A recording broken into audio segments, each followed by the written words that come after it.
ऐसा क्या हुआ जब 22 साल से एक ही कमरे में बंद था ये व्यक्ति, और जब 22 साल के बाद दरवाज़ा खोला गया तो उसका अद्भुत दृश्य देखकर आपके भी रोंगटे खड़े हो जाएंगे।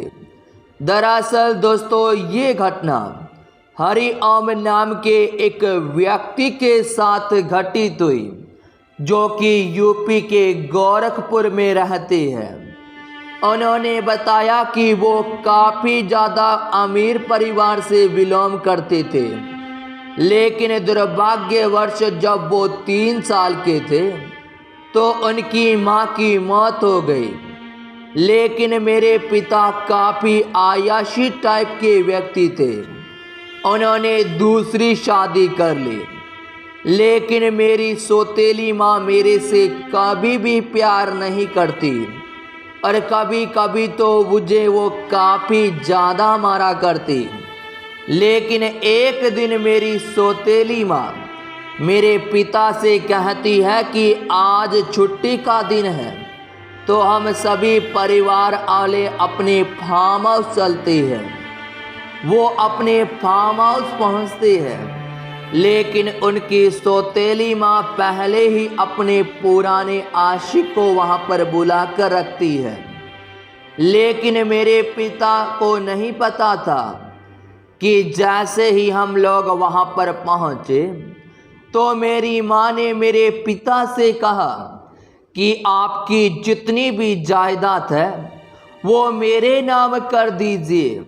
तो उसके पिता ने कहा कि मैंने आपको पहले ही बता दिया था कि मेरी जितनी भी जायदाद है वो मैंने अपने बेटे के नाम कर दी है, और जब वो 22 साल का हो जाए तो उसकी जितनी भी जायदाद है वो उसके नाम हो जाएगी, फिर चाहे वो किसी को भी दे।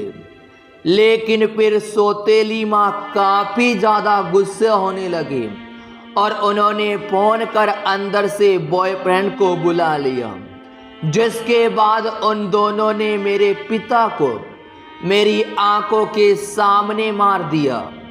लेकिन मुझे एक कमरे में बंद कर दिया जहां सिर्फ एक ही खिड़की थी। दिन बीतते रहे, लेकिन मेरी सौतेली माँ और उसका बॉयफ्रेंड रोजाना फार्म हाउस में आयाशी करते। हरि ओम जी बताते हैं कि उस वक्त वो केवल मात्र 3 साल के थे। मैं उस कमरे में रोजाना रोया करता, रोजाना चिल्लाया करता, लेकिन मेरी आवाज़ सुनने वाला वहाँ पर कोई भी व्यक्ति नहीं था। जैसे तैसे कर समय व्यतीत तो होता गया और आखिरकार मैं 22 साल का हो गया, और 22 साल में मैंने रोजाना महादेव को याद किया। लेकिन मैं जिस दिन 22 साल का हुआ उस दिन वो दोनों काफ़ी ज़्यादा खुश होने लगे, क्योंकि वो सोचने लगे कि उसके इतिहास करवा कर उसकी सारी जायदाद अपने नाम कर लेंगे। लेकिन महादेव ऐसा किसी के साथ भी नहीं होने देते। उन्होंने 22 साल के बाद उस कमरे का दरवाज़ा खोला तो मेरे मन में एक आस्था की घड़ी उमड़ पड़ी। लेकिन जैसे ही वो कमरे में प्रवेश करते हैं तो उन्होंने मेरे मुंह पर जोर से चांटा मार दिया और कहा कि जितना जल्दी हो सको इस पर इतिहासर कर दो, नहीं तो तुम्हें यहीं पर मार देंगे। मैं काफ़ी ज़्यादा डरा हुआ था, इसीलिए मैंने जैसे तैसे कर उस कागज पर इतिहासर कर दिए। लेकिन महादेव ऐसा किसी के भी साथ नहीं होने देते, और कहा जाता है ना कि जिस पर महादेव की कृपा हो उसका कोई बाल भी बांका नहीं कर सकता।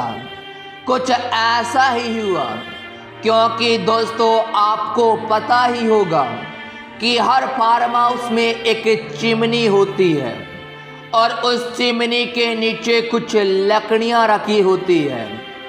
लेकिन कुछ ही देर बाद उस लकड़ियों में आग लग गई और वो पूरे कमरे में फैल गई, जिसकी वजह से उन दोनों की आग में जलकर पूरी तरह से मौत हो गई और पूरा फार्म हाउस जोरों शोरों से जगने लगा। लेकिन जैसे ही किसी ने उस धुएं को उड़ता हुआ देखा तो उन्होंने आग बुझाने वालों को फोन कर दिया। लेकिन किसी ने नहीं सोचा था कि उस आग में हरी आम भी जिंदा है। लेकिन महादेव का चमत्कार ही यही था, जब पूरा फार्म हाउस जल गया था, लेकिन उस एक कमरे के अलावा जिसमें हरी आम थे, जिसे देख वो आसपास के लोग और आग बुझाने वाले लोग देखकर काफ़ी ज़्यादा हैरान रह गए। लेकिन जल्दी ही हरि ओम जी अच्छा समय आ गया और सरकार के माध्यम से उन्हें अच्छी अच्छी सुविधाएं मिलने लगी और फिलहाल अब उनकी हालत काफ़ी ज़्यादा सही है और उनके पिता की जितनी भी जायदाद थी अब उनके नाम कर दी गई है। आज के लिए बस इतना ही। देखते रहिए।